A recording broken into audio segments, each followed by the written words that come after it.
नमस्कार दोस्तों। IQ insights में आपका स्वागत है। आज हम आपके लिए लेकर आए हैं गुप्त एवं गुप्तोत्तर युग पर आधारित MCQ सीरीज का भाग 6, जिसमें 15 महत्वपूर्ण प्रश्न शामिल हैं। ये प्रश्न खासतौर पर सभी प्रतियोगी परीक्षाओं जैसे IAS, PCS, SSC और अन्य सरकारी परीक्षाओं की तैयारी कर रहे छात्रों के लिए तैयार किए गए हैं। हमारी यह सीरीज हर सुबह 7 बजे आपके लिए आती है, ताकि आप अपनी तैयारी को एक नई दिशा दे सकें। तो आइए आज के सवालों पर चर्चा शुरू करें और अपने ज्ञान को परखें। अंत तक बने रहें और अपने स्कोर कमेंट में ज़रूर बताएं। चलिए शुरुआत करते हैं। निम्नलिखित में से किसने हूण शासक मिहिरकुल को पराजित किया था? आपका पहला ऑप्शन है बुद्धगुप्त, दूसरा ऑप्शन है यशोधर्मन, सी ऑप्शन है शशांक और डी ऑप्शन है प्रभाकर वर्धन।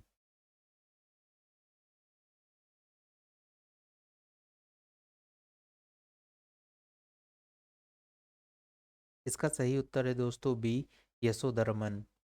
अगला प्रश्न है चीनी तीर्थयात्री ने जिसने 6वीं शताब्दी में भारत दर्शन किया। पहला ऑप्शन है युआन च्वांग, दूसरा ऑप्शन है फाहियान, सी ऑप्शन है सुंग युंग, डी ऑप्शन है इत्सिंग। इनमें से कौन सा चीनी तीर्थयात्री है जिसने 6वीं शताब्दी में भारत दर्शन किया था? इसका सही उत्तर है दोस्तों सी, तुंग युंग। अगला प्रश्न है आपके सामने चीनी यात्री युन तुंग युंग ने भारत की यात्रा की थी। ए ऑप्शन है 515 ईस्वी से 520 ईस्वी के बीच, बी ऑप्शन है 525 ईस्वी से 529 ईस्वी, सी ऑप्शन है 545 ईस्वी से 552 ईस्वी और डी ऑप्शन है उपर्युक्त में से कोई नहीं या उपर्युक्त में से एक से अधिक।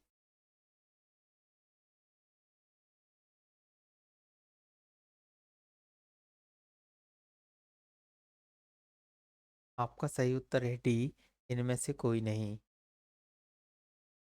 अगला प्रश्न है चीनी स्रोत के अनुसार श्रीलंका के शासक मेघवर्मन ने गया में बौद्ध मंदिर बनाए बनाने की अनुमति के लिए निम्नलिखित में से किस गुप्त राजा के पास एक मिशनरी भेजा था?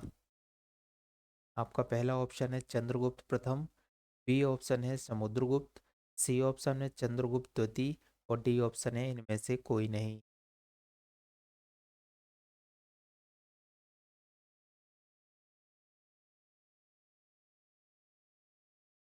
सही उत्तर है बी, समुद्रगुप्त। अगला प्रश्न है निम्नलिखित कथनों को ध्यानपूर्वक पढ़िए। पहला कथन है गुप्त सम्राट स्वयं के लिए दैवीय अधिकारों का दावा करते थे। दूसरा कथन है उनका प्रशासन नितांत केंद्रीकृत था। तीसरा, उन्होंने भूमिदान की परंपरा को विस्तारित किया। उक्त निम्न कूटों के आधार पर उत्तर उक्त निम्न कूटों के आधार पर दीजिए। कूट हैं ए, एक दो एवं तीन सही हैं, बी ऑप्शन है एक एवं दो सही हैं, सी ऑप्शन है एक एवं तीन सही हैं और डी ऑप्शन है दो एवं तीन सही हैं।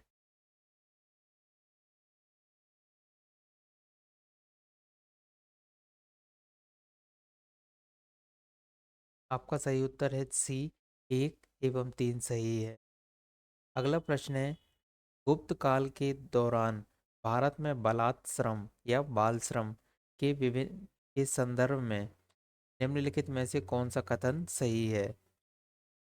आपका पहला ऑप्शन है इसे राज्य के लिए आय का एक स्रोत, जनता द्वारा दिया जाने वाला एक प्रकार का कर माना जाता था।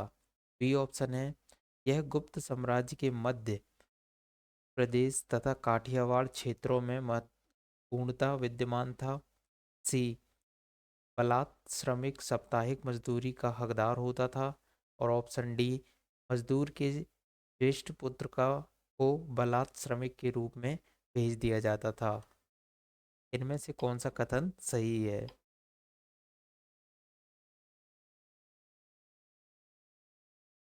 आपका सही उत्तर है ए।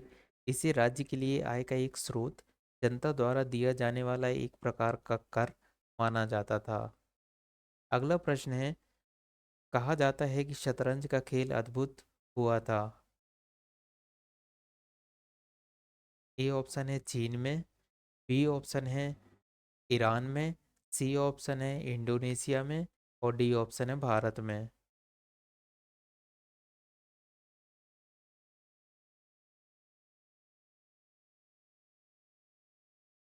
आपका सही उत्तर है डी, भारत में।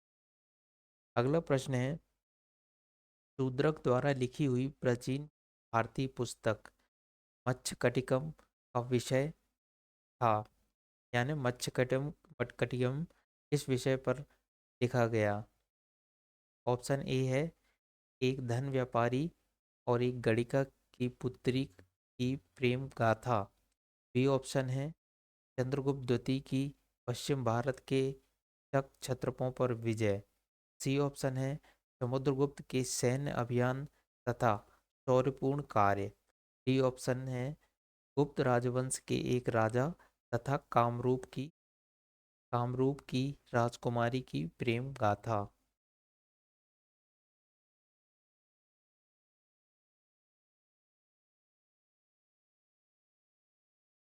आपका सही उत्तर है ए, एक धनी व्यापारी और एक गणिका की पुत्री की प्रेम गाथा। अगला प्रश्न है, प्राचीन सांख्य दर्शन में किसका महत्वपूर्ण योगदान है?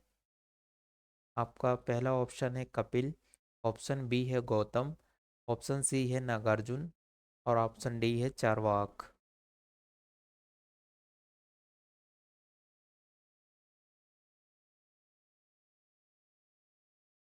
सही उत्तर है ए, कपिल। अगला प्रश्न है, कपिल मुनि द्वारा प्रतिपादित दार्शनिक प्रणाली है। आपका पहला ऑप्शन है पूर्व मीमांसा, बी ऑप्शन है सांख्य दर्शन, सी ऑप्शन है न्याय दर्शन और डी ऑप्शन है उत्तर मीमांसा।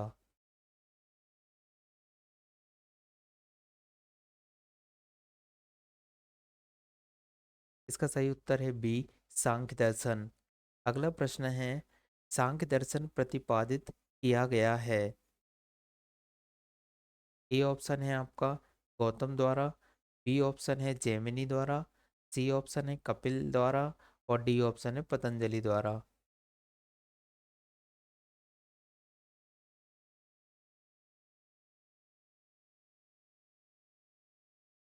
आपका सही उत्तर है सी, कपिल द्वारा। अगला प्रश्न है, भारत में दार्शनिक विचार के इतिहास के संबंध में सांख्य संप्रदाय से संबंधित निम्नलिखित कथनों पर विचार कीजिए। पहला, सांख्य पुनर्जन्म या आत्मा के आवागमन के सिद्धांत को स्वीकार नहीं करता है। दूसरा, सांख्य की मान्यता है कि आत्म ज्ञान की ही मोक्ष की ओर ले जाता है, ना कि कोई बाह्य प्रभाव अथवा कारक। उपर्युक्त कथनों में से कौन सा या कौन सा सही है? ऑप्शन है आपके पास ए, केवल एक, ऑप्शन बी कहता है केवल दो, ऑप्शन सी है केवल एक और दो दोनों और डी ऑप्शन कहता है ना तो एक और ना ही दो।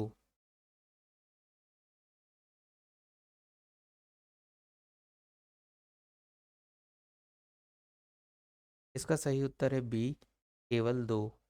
अगला प्रश्न है, निम्नलिखित कथनों को पढ़िए तथा सही विकल्प को चुनिए। कथन एक, कपिल सांख्य पद्धति के सबसे पुराने प्रणेता है। कथन दो, कपिल यह बताते हैं किसी व्यक्ति का जीवन प्रकृति की शक्तियों द्वारा गढ़ा जाता है, किसी देवी सत्ता द्वारा नहीं। इनमें से सही विकल्प कौन सा है? विकल्प है आपके सामने ए, एक एवं दो दोनों सही हैं।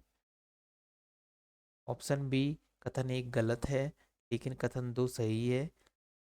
ऑप्शन सी, कथन एक एवं कथन दो दोनों ही गलत हैं। और ऑप्शन डी, कथन एक सही है लेकिन कथन दो गलत है।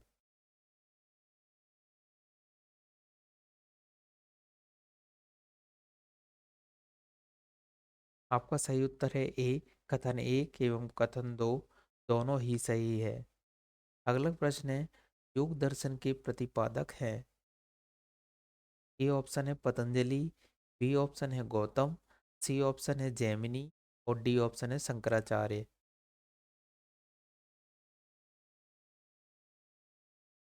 योग दर्शन के प्रतिपादक इनमें से कौन है? सही उत्तर है ए, पतंजलि। अगला प्रश्न है, योग के आविष्कारक थे। ए ऑप्शन है आर्यभट्ट, बी ऑप्शन है चरक, सी ऑप्शन है पतंजलि और डी ऑप्शन है रामदेव।